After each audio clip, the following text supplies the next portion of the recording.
C'est Benel, système comptable des entités à but non lucratif.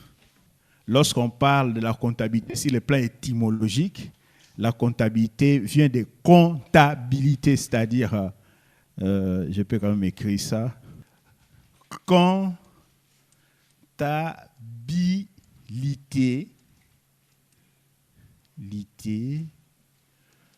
c'est les rapports, compte comme compte rendu.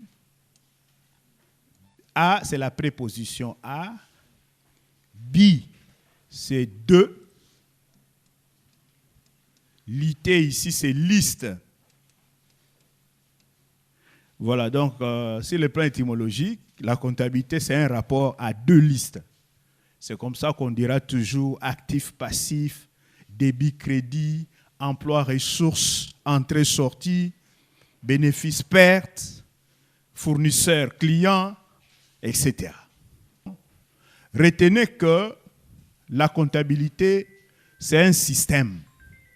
C'est un système de recueil, de traitement, d'exploitation et de contrôle des données économico-financières. Et lorsqu'on parle de recueil, en fait, c'est la collecte d'informations.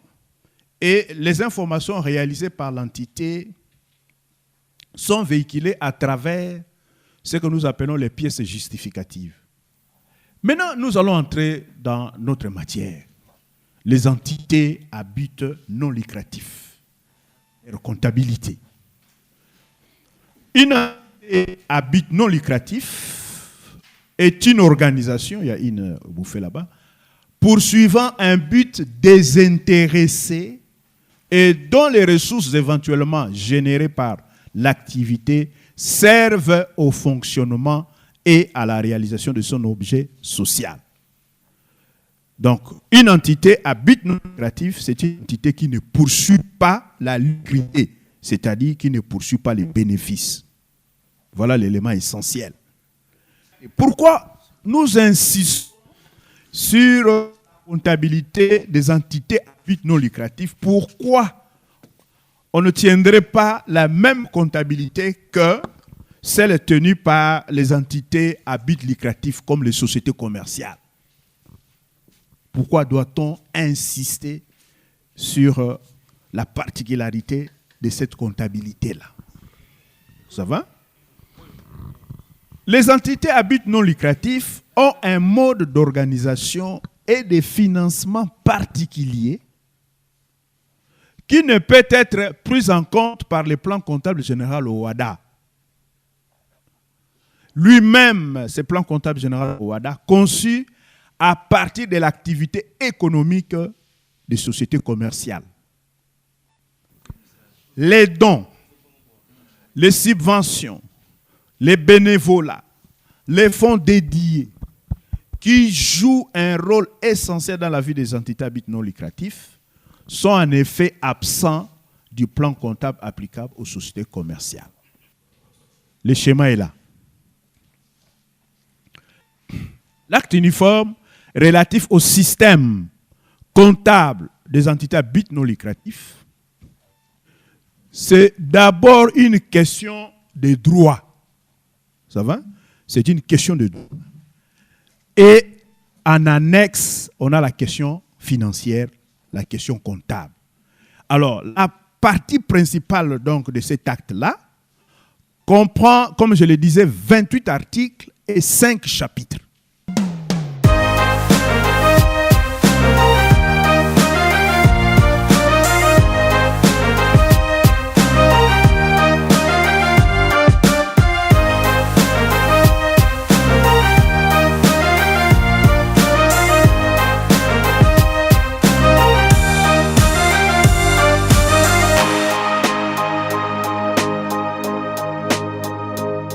comment comprendre les CCBNL?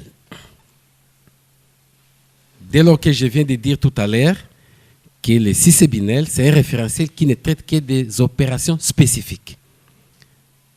Et en ce qui concerne les problèmes, les opérations d'ordre général, on va se référer au système comptable OHADA. Alors, pour comprendre le système comptable des entités à but non lucratif, ce tableau-là répond à cette question-là. C'est-à-dire quoi? Les CCBNL, c'est l'ensemble des 28 articles de l'acte uniforme. Et vous l'aviez vu hier avec le secrétaire général. 28 articles de l'acte uniforme relatif au CCBNL, auxquels on ajoute 113 articles des CISCOADA. Au-dessus, c'est acte uniforme relatif aux droits comptables et à l'information financière. Et c'est ça les CISCOADA. Donc, pour comprendre les CCBNL, on prend les 28 articles qui seront d'application auxquels on ajoute 113 articles. Mais attention, ici, on ne va pas prendre tous les 113 articles. Il y a des articles qui n'ont rien à voir avec les CCBNL. Voilà pourquoi on écrit tous ces 113 articles à l'exception des articles ci-après. L'article 5 des CISCOADA ne nous intéresse pas ici. L'article 8, 10, 13, ainsi de suite, comme vous le voyez là. Nous allons donner un cas illustratif. Regardez les articles qui ne sont pas retenus par les CCBNL. À l'article 5, il est dit ceci. Il est institué un système comptable unique commun à tous les États partis, composé du plan comptable général OHADA. Mais dès qu'on cite le terme plan comptable général OHADA, on n'est plus dans les CCBNL.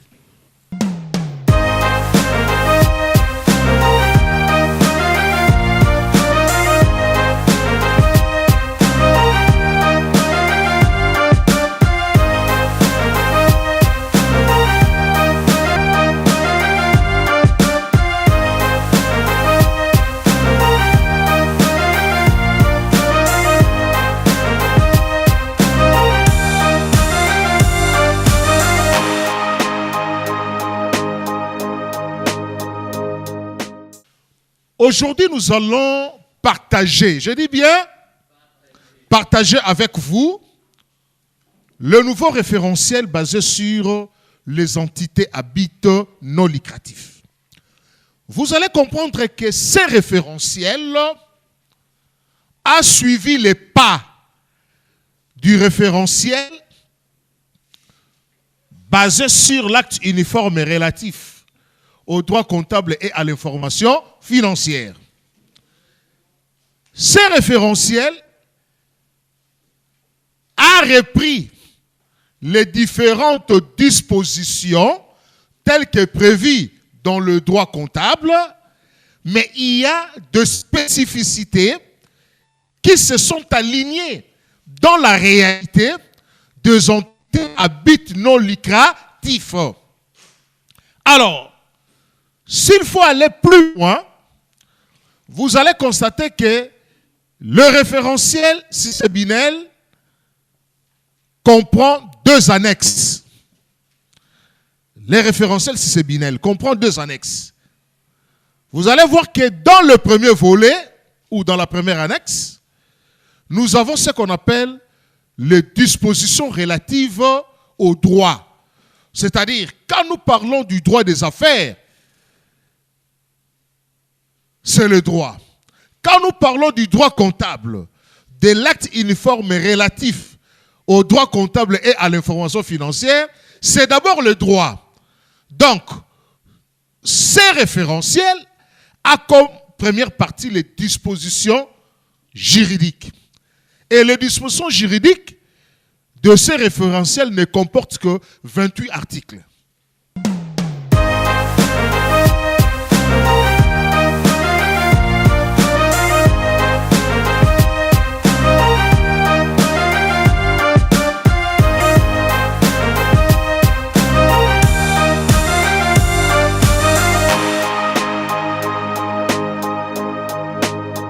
Voilà. Donc nous allons passer à notre sujet du jour. Nous allons sommairement présenter les sujets. Vous avez le projet, et puis on parlera des fonds propres, tout ça. Et puis nous parlerons dans les fonds propres là-bas, on va parler de traitement comptable spécifique au projet de développement. Alors, nous allons un peu essayer de parler du projet de développement. On ne peut pas directement plonger dans les écritures, tout ça. On va d'abord parler du projet de développement pour que vous ayez une idée. Beaucoup le savent. Un projet de développement, c'est un ensemble cohérent organisé d'activités menées collectivement, limitées dans le temps et l'espace, nécessite des ressources. Et dans quel but? C'est pour améliorer la situation sociale d'un groupe donné. Il y a des mots clés ici. Vous avez les activités, vous avez limité dans le temps et l'espace, vous avez les ressources et vous avez l'amélioration. Il faut distinguer les projets du programme. Un programme, c'est un ensemble de projets. Dans le programme, vous avez beaucoup de projets. On peut prendre par exemple, le programme alimentaire mondial. Là-dedans, vous avez beaucoup de projets. Projet riz, projet ceci, dans le but d'améliorer, par exemple, les quotidiens du point de vue alimentation de la population.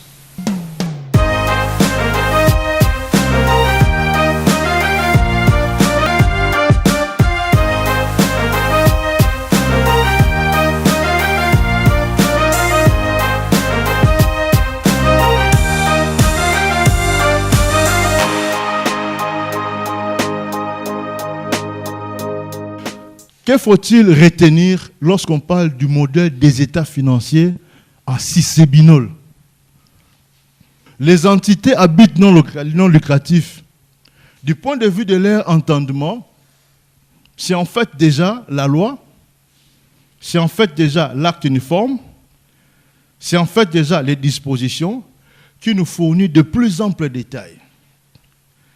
Et déjà, lorsqu'on se réfère à l'article D, nous sommes dans l'acte uniforme relatif au système comptable des entités à but non lucratif.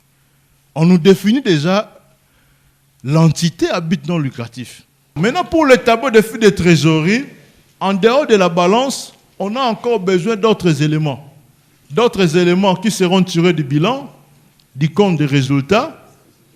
Il y a des extraits des comptes ou encore de tout autre état qui va nous fournir, nous apporter des informations complémentaires.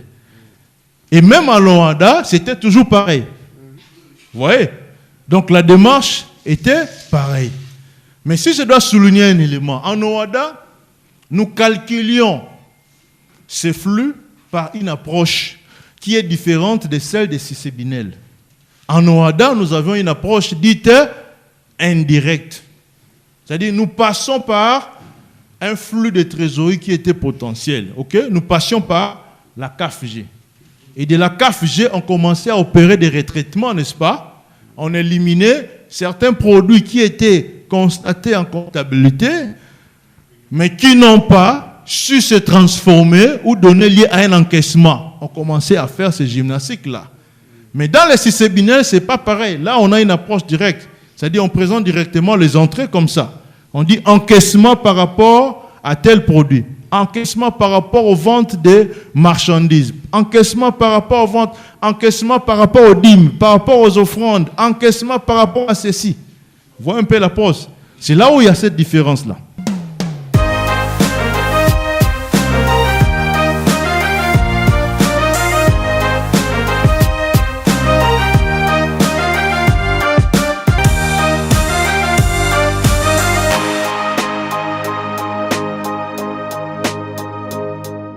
Nous vous remercions effectivement parce que vous avez répondu à notre invitation.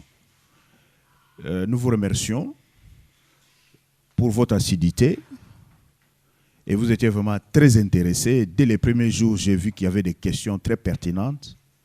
Donc nous vous remercions et vous et vos entités. Nous ne manquerons pas aussi de remercier les services organisateurs, tous les collaborateurs et les autres animateurs. En tout cas, nous sommes très flattés et nous croyons que nous sommes toujours à votre disposition. Chaque fois que vous aurez des questions, nous sommes là pour vous. Donc, une fois de plus, merci beaucoup et acclamez pour vous-même. Bien, on va procéder à la remise des certificats. Tambwa Kajungulu Gilbert.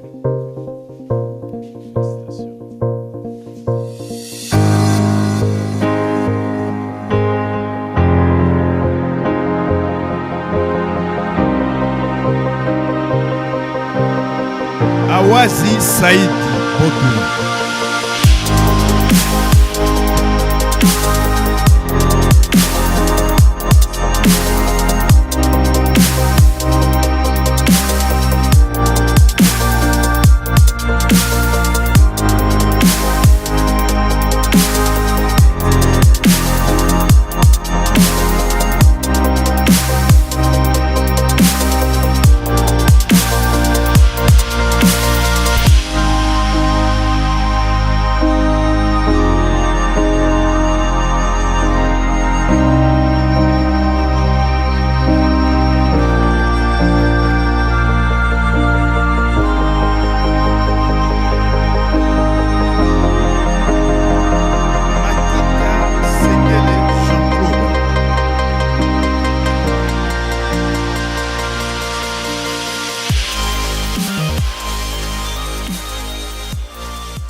Moi, c'est M. Jean Kamandji. Je suis chef comptable à la FEC. Ce que j'ai pu retenir après ce séminaire, animé par d'éminents experts, est que on a pu faire une distinction. Parce que quand on parlait de CCBNL, des associations, on voyait une situation globale sur le plan comptable.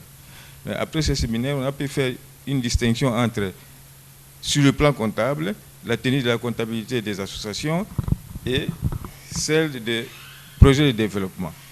Pour les associations, il n'y a pas, par rapport à ce que nous faisons, il n'y a pas une grande différence. Il y a, sauf quelques changements de compte qu'on a pu remarquer, mais mon attention a beaucoup plus été attirée sur le projet de développement, où il y a eu beaucoup de spécificités. Surtout, enfin, il y a eu beaucoup de spécificités, mais ce qui a attiré, ce que j'ai pu retenir, c'est surtout au niveau des immobilisations, le traitement des immobilisations. Par exemple, lorsque vous recevez un don d'immobilisation venant d'un bailleur qui est destiné à être vendu, par exemple, cela n'occasionne pas d'amortissement. Par contre, lorsque vous recevez une immobilisation qui doit rester longtemps dans l'entité, cela appelle une immobilisation. En plus, il y a aussi quelque chose qui a attiré mon attention sur le traitement des immobilisations reçues du bailleur, mais qui doit être retourné. Généralement, il y a une erreur qu'on commet là-dessus. Généralement, certains comptables prennent la durée de vie de l'immobilisation de façon générale. Or, là, on vous demande de prendre seulement comme durée de vie la durée du contrat. Donc, si le contrat va faire 5 ans, l'immeuble doit être immobilisé amorti pendant 5 ans. Moi, je pense que c'est avantageux pour les églises. Surtout pour les membres, souvent les gens se plaignent que non, voilà, l'église est gérée par la famille, tout ça, il n'y a pas de structure bien établie. Mais je pense qu'avec ce référentiel-là, les églises seront obligées de tenir une comptabilité claire et nette, qui va intéresser peut-être même les bailleurs de fonds, qui pourront venir investir. C'est une bonne chose pour les églises, et même pour les partis politiques aussi. Pour les CPCC, en tout cas, je jette les fleurs sur les CPCC. Les formateurs étaient à leur hauteur. En tout cas, il y avait des questions pertinentes auxquelles parfois moi-même je pensais que la réponse era difficile, mais ils ont toujours été à leur hauteur, ils ont donné des réponses satisfaisantes. Oui, le séminaire a porté sur l'acte uniforme organisant la comptabilité des entités à but non lucratif, si c'est BNL comme on l'appelle en sigle. Cet acte uniforme, c'est un référentiel comptable si vous voulez, concernent les entités telles que les partis politiques, les églises, les fondations, les associations, les projets, les ONGD. Ces entités sont concernées par ces référentiels comptables. L'objectif justement de ces référentiels comptables, c'est de permettre aux entités concernées de publier des informations financières fiables, notamment les états financiers, les bilans, les comptes de résultats, les tableaux des emplois et ressources selon que l'on ait une association ou un projet. Alors ces états financiers-là, selon produit, et ils auront toutes les caractéristiques essentielles souhaitées, notamment la pertinence et la représentation fidèle de la situation financière de ces entités et de leur performance. Et les participants ont pu bénéficier de cette formation. Ils ont distingué les différents états financiers, comment même organiser la comptabilité dans ces entités là-bas pour les besoins de la transparence et les dispositions sur le contrôle de ces entités, quand est-ce qu'il faut nommer un commissaire aux comptes et quelles sont les dispositions prévues par la loi, notamment les référentiels, pour faire en sorte que ces états-là renferment toutes les qualités voulues.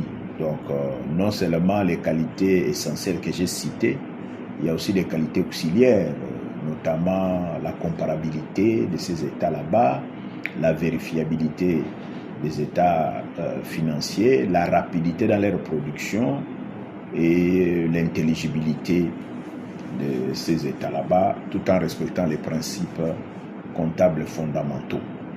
Donc voilà pour l'ensemble, de manière ramassée, les avantages de cette formation-là. Donc c'est de permettre aux entités de se conformer au référentiel qui entre en vigueur à dater du 1er janvier 2024. Oui, le CPCC reste ouvert. Donc les églises, les partis politiques, les ONGD et les fondations, les projets, etc. Donc ce sont ces entités à but non lucratif. Nous sommes là, l'organe de l'État, du ministère des Finances, attitré pour donner des formations. Et nous leur informons déjà que même les imprimés de ces états financiers sont déjà prêts pour pouvoir les faire. Et pour ce qui est de la formation, nous sommes disposés à les faire à tout moment. Donc voilà, s'ils ont des questions, des soucis, nous sommes là pour ça.